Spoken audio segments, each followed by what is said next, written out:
नमोस्तु महाराज, नमोस्तु महाराज, नमोस्तु महाराज। मैं पुनीत जैन, ग्रीन पार्क, दिल्ली से। मेरा ये प्रश्न है कि क्या इस कलयुग में बहिरात्मा को अंतरात्मा बनाने के लिए मिथ्यात्व की पुष्टि करना क्या सही है? नमोस्तु गुरुदेव। बहिरात्मा से अंतर आत्मा की यात्रा ये श्रेष्ठ यात्रा है।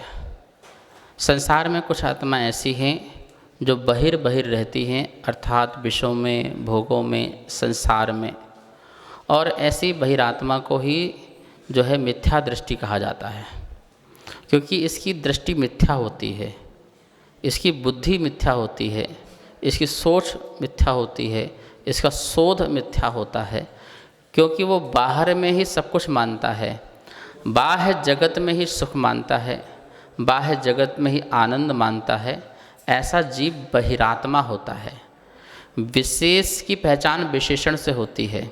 आत्मा विशेष है और किसी आत्मा की पहचान बहिरात्मा से होती है, क्योंकि उसकी आत्मा बाहर होती है। लेकिन जो बाहर रहकर भी अंतर में जाने लगता है, अंतर को टच करने लगता है, स्पर्श करने लगता है, वो अंतर आत्मा होता है। जैसे भोजन बहिरात्मा भी खाता है, अंतरात्मा भी खाता है, लेकिन भोजन मेरा जीवन नहीं है ये अंतरात्मा जानता है, और भोजन ही मेरा जीवन है ऐसा बहिरात्मा जानता है।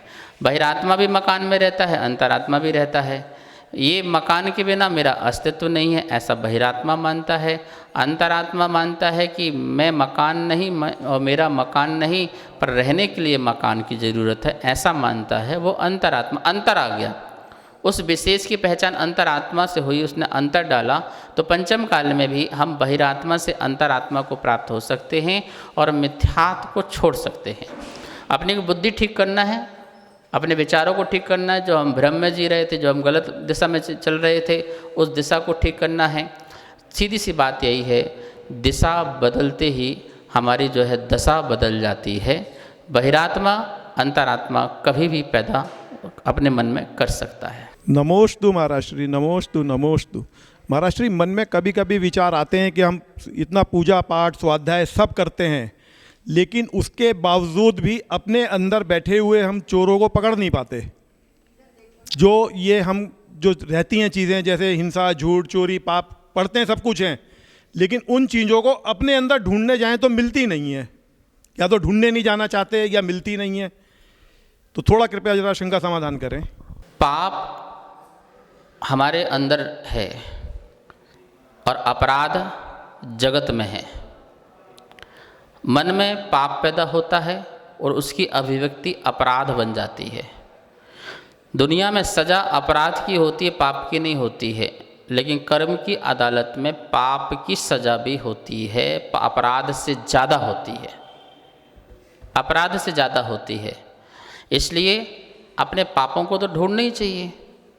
हम दूसरों को ढूंढते हैं, खुद को भी ढूंढो, हम कहाँ खड़े हैं, हम किस में, हम सबको गिनते हैं, अपने को भी गिनो, हम किस में लाइन में हैं।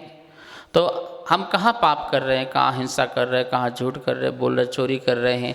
5 पापों को आप देखो तो आपको एनालाइज करने के लिए सामायिक है। आप 2 टाइम सामायिक करो और अपना शोध करो। आप उसमें देखो कि आज दिन भर मैंने क्या किया, कहाँ कहाँ मैं विषम हुआ, कहाँ कहाँ मैंने पाप अपराध किया। हे प्रभु, अब प्रत्याख्यान करता हूँ उसका, कल मैं इससे बचूँगा, कल ऐसे साधनों का उपयोग नहीं करूँगा, ऐसे स्थान का उपयोग नहीं करूँगा जहाँ मेरे पाप उत्पन्न होते हैं। मैं ऐसे निमित्तों का त्याग करूँगा जहाँ मेरे अंदर विकृति पैदा होती है, विकार पैदा होता है, मेरी प्रवृत्ति खराब होती है। तो ये चिंतन से आएगा। किससे आएगा? चिंतन से। और चिंतन का समय है सामायिक। तो सामायिक जरूर करना चाहिए। सामायिक में समता आएगी, जब समता आएगी तो पाप भी नहीं होंगे। सामायिक नहीं करोगे तो विषमता आएगी, विषमता आएगी तो पाप होंगे। तो इसलिए सामायिक करना बहुत ज़रूरी है। इसलिए महावीर स्वामी ने सामायिक पर बहुत जोर दिया। सामायिक मोक्षांगे, सामायिक को मोक्ष का अंग माना गया है। दुर्भाग्य है हमारे समाज का कि हमने सामायिक बंद कर दी, जबकि श्रावक के लिए 2 टाइम नियत सामायिक निश्चित है और 3 टाइम भी है। और मुनिराज के लिए अनियत सामायिक है, 24 घंटे की है, क्योंकि मुनिराज का सामायिक व्रत नहीं होता, सामायिक चारित्र होता है। सामायिक व्रत में समय सीमा है और सामायिक चारित्र में समय सीमा नहीं है। 24 घंटे आपसे बात कर रहे तब भी सामायिक में है, चल रहे हैं तब भी सामायिक में हैं। आप बोलेंगे महाराज जी सामायिक देखो टाइम हो गया, सामायिक में नहीं बैठे। वो सामायिक में तो बैठे हैं, असामयिक में कब है? कौन सा पाप कर रहे हैं, कौन सा झूठ बोल रहे हैं, कौन सी चोरी कर रहे हैं, कौन सा कुशील कर रहे हैं, कौन सा परिग्रह लाद रहे हैं, वो तो किस में है? सामायिक चारित जीवन पर्यंत का, पांचों पापों का जीवन पर्यंत त्याग किया, स्थूल भी और सूक्ष्म भी, तो 24 घंटे सामायिक हो गई उनकी। अनियत सामायिक है, लेकिन श्रावक नहीं रह सकता, इसलिए उसको बंधन में बांधा है कि तुम सामायिक व्रत में 2 टाइम सामायिक करो तो तुम जो है पाप को ढूंढ पाओगे, पाप से मुक्त हो पाओगे। यही कला है पाप को ढूंढने की और उसे छोड़ने की। बागों में बहार आती है जब वसंत आता है, बागों में बहार आती है जब वसंत आता है, लेकिन जीवन में बहार आती है जब कोई संत आता है। विज्ञान भवन से एक शंखनाद हुआ, एक शंखनाद द्वापर युग में हुआ जिससे महाभारत का युद्ध हुआ।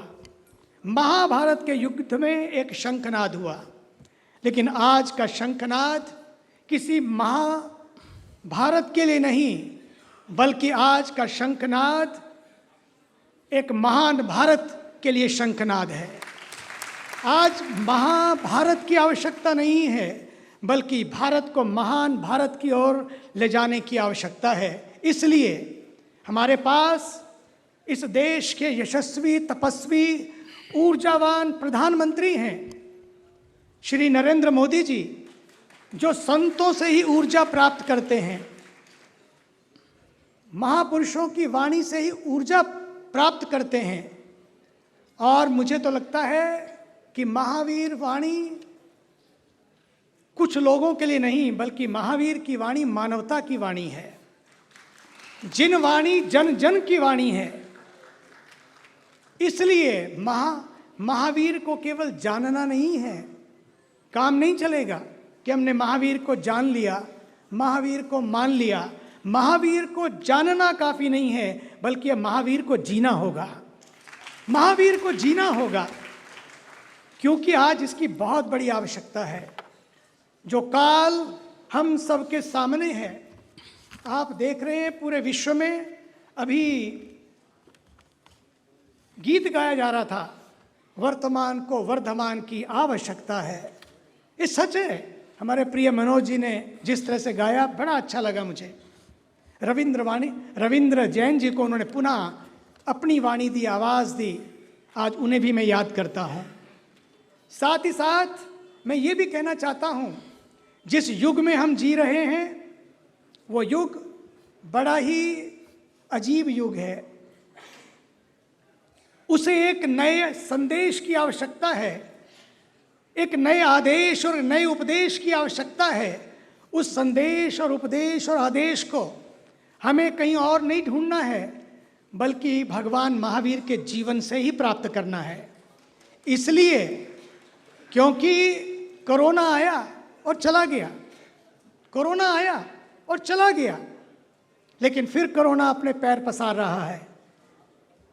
वायरस, तरह तरह के वायरस समय समय पर आते रहते हैं और चले जाते हैं, लेकिन सच मानिए, जब लोगों के दिलों में नफरत का वायरस आ जाता है, जब लोगों के दिलों में नफरत का वायरस आ जाता है, उनके दिल और दिमाग फिर घृणा की ओर, उनके दिमाग और दिल फिर नफरत की ओर और हिंसा की ओर कदम बढ़ाते हैं। लेकिन समय आ गया है, अब हिंसा को अहिंसा के रास्ते से बदलना होगा, नफरत को मोहब्बत की यात्रा से बदलना होगा। इस कार्यक्रम के पुण्यार्जक थे